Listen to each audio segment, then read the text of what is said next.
optik Melawai. Ini berita pertama soal sekolah rusak. Jadi ada sebuah sekolah menengah pertama negeri di Kabupaten Pandeglang, Banten, saudara, yang rusak dan diabaikan selama 4 tahun. Hingga ruang kelas itu kini ditumbuhi tanaman liar. Selain 4 kelas yang rusak parah, terdapat 3 ruang kelas lain yang juga rusak ringan.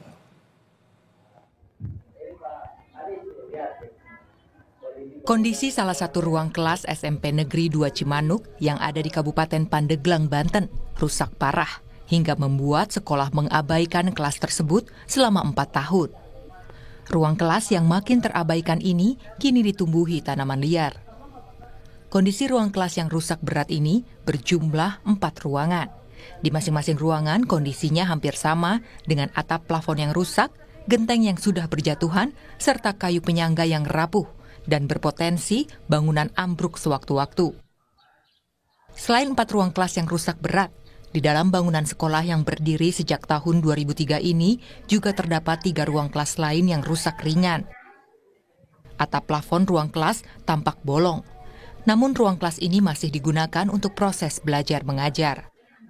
4 tahun ya Pak ya, rusak tidak kita gunakan ya, karena kondisinya untuk jaminan keselamatan siswanya. Jadi kita tidak gunakan, kita pindahkan ke yang lainnya demi keamanan dan kenyamanan siswa-siswi kita. Kalau untuk bangunan sudah berapa lama nih Bu?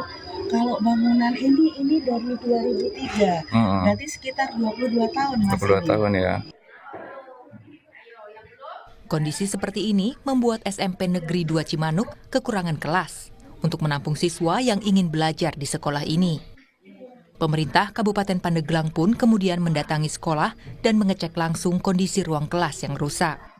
Pertama adalah untuk memastikan pelayanan sarana dan prasarana sekolahnya itu benar-benar memiliki sarana dan prasarana yang mumpuni, supaya ada kenyamanan bagi para siswa-siswi belajar, juga ada kenyamanan bagi para gurunya. Intinya kunjungan saya ke sekolah-sekolah ini adalah untuk menampung, menyerap aspirasi dari para guru, tenaga pengajar, termasuk dari siswa dan siswi. Nah, salah satunya ini bangunan sekolah ini kan harus segera kita prioritaskan. Karena apa? Karena yaitu tadi pelayanan dasar itu dimulai dari sekolah ini.